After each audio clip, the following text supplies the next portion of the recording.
Yeah, it's been like a slow train coming for a couple of days now, but sources close to the process have told us tonight that, while nothing's certain until papers have been signed, they expect that by 9 p.m. tonight, administrators will be appointed. And at that point, 8 of the biggest brands, including Topshop and Topman, are at risk of disappearing. With that, 500 stores and 13,000 jobs. What happens next is that the whole business goes up for sale. The administrators, if they can't get a buyer, they will start picking it apart and selling it bit by bit. And that's the point we find out just how much this troubled group is really worth. Now, of course, the whole of the high street has had a torrid time for the last 10 months with coronavirus, but Arcadia Group's problems stretch back much further than that. Last year, they posted a loss of more than £90 million. And critics say the problem has been a lack of modernisation and not embracing online sales. Critics we've spoken to say actually the problem with that lie at the door of one man in particular, Sir Philip Green, who with his wife Lady Green own the entire group.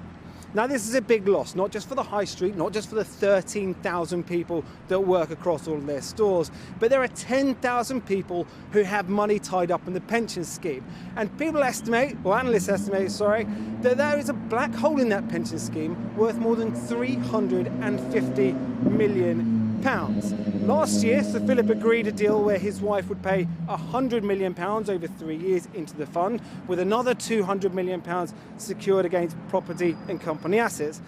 But bearing in mind his reputation and his controversial history, what he does now for staff, past and present, will be under intense scrutiny.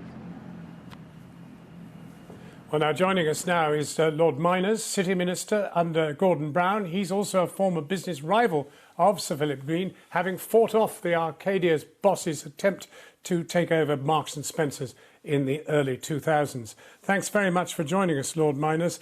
This has nothing whatever to do with the pandemic, does it?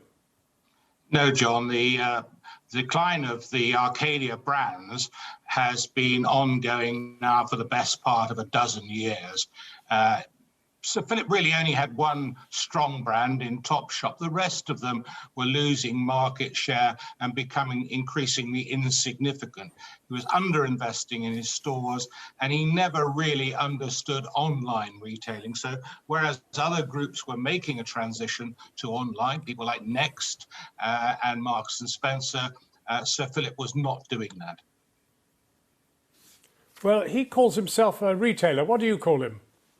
I don't think he's a retailer. I think in the 1970s, we used to call people like Sir Philip Green asset strippers. His great skill was in taking assets out of businesses, not investing new money in, and the businesses that he continued to own, he would remove the properties from the business into other offshore companies, which he or his associates and family controlled, and then pay rent to them.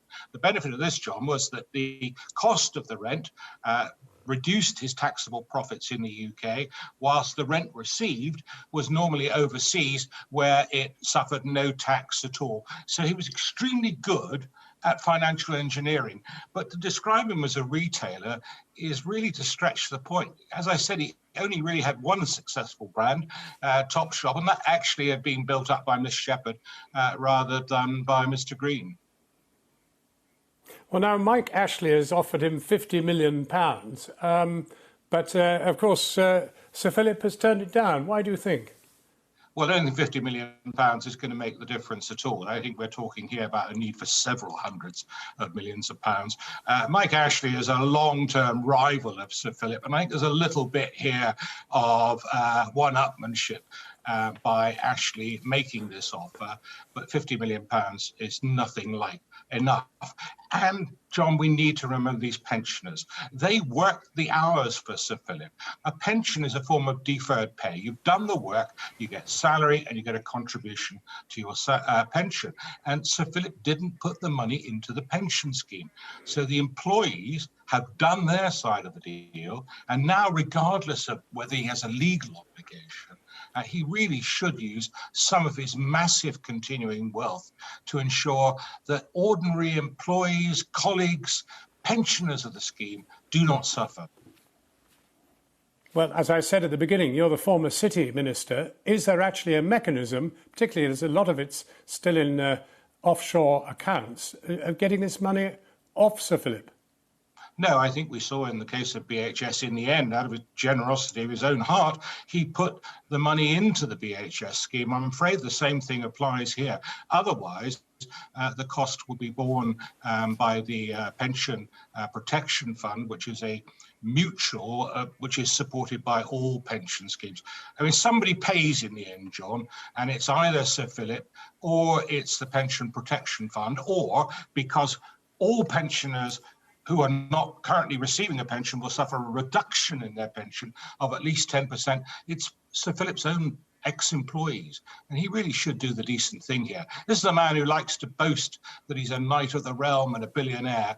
Well, I think he should prove that he's entitled to describe himself as a knight of the realm by doing the right thing. Lord Miners, thank you for joining us. And Sir Philip Green isn't here, obviously, to defend himself, but Sir Philip, the floor is yours. Any time you wish to come on, we'll have you on and we'll hear your side of the story.